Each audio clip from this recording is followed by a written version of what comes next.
I went and worked out 5 hours a day, and I was working on construction.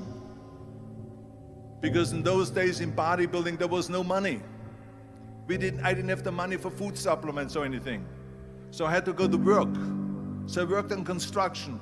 I went to college, I worked out in the gym, and at night, from 8 o'clock at night to 12 midnight, I went to acting class 4 times a week.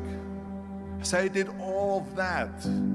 There was not one single minute that I wasted. And this is why I'm standing here today. With the age of 20, I went to London and I won the Mr. Universe contest as the youngest Mr. Universe ever. And it was because I had a goal. You see, if you don't have a vision of where you go, and if you don't have a goal where you go, you drift around and you never end up anywhere. 74% hate their job in America. The majority of people don't like what they're doing because they're really not doing it because they didn't have a goal and they followed this goal. They just aimlessly drift around, and then all of a sudden there's a job opening, so they get that job because you have to work. But then when you work, it's a chore. It's work. It's not fun. So if you think about, only a quarter of the people really enjoy what they're doing in life. So people always ask me, when they saw me in the gym in the pumping iron days, they say, why is it that you're working out so hard? 5 hours a day, 6 hours a day, and you have always a smile on your face. The others are working out just as hard as you do, and they look sour in the face. Why is that? And I told people all the time, I said, because to me, I'm shooting for a goal. In front of me is the Mr. Universe title. So every rep that I do gets me closer to accomplishing that goal, to make this goal, this vision, turn into reality. Every single set that I do, every repetition, every weight that I lift will get me a step closer to turn this goal into reality. So I couldn't wait to do another 500-pound squat. I couldn't wait to do another 500-pound bench press. I couldn't wait to do another 2,000 reps of sit-ups. I couldn't wait for the next exercise. So let me tell you something, visualizing your goal and going after it makes it fun. You got to have a purpose no matter what you do in life. You got to have a purpose.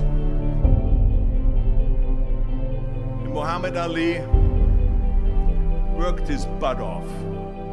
And I saw it firsthand. And I remember that there was a sports writer that was there in the gym when he was working out and he was doing sit-ups. And they asked him, how many sit-ups do you do? And he said, I don't start counting until it hurts.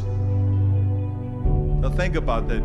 He doesn't start counting his sit-ups until he feels pain. That's when he starts counting. That is working hard. And so you can't get around the hard work. It doesn't matter who it is. Work your ass off. There is no magic pill. There is no magic out there.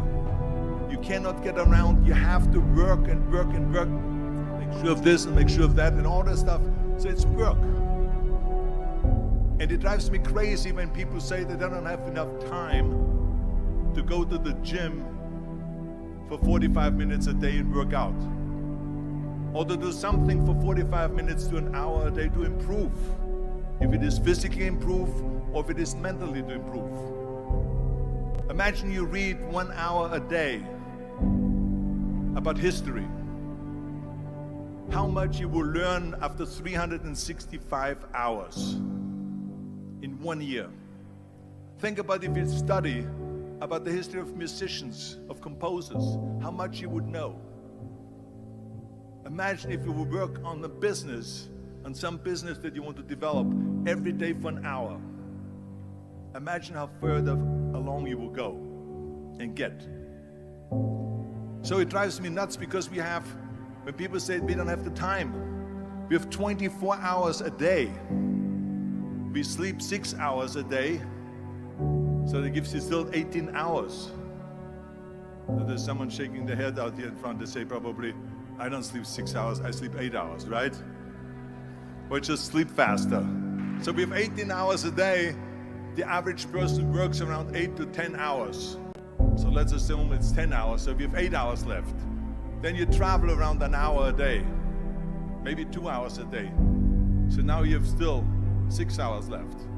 So what do you do with these 6 hours? What do you do with these 6 hours? Then we eat a little bit, then we schmooze a little bit,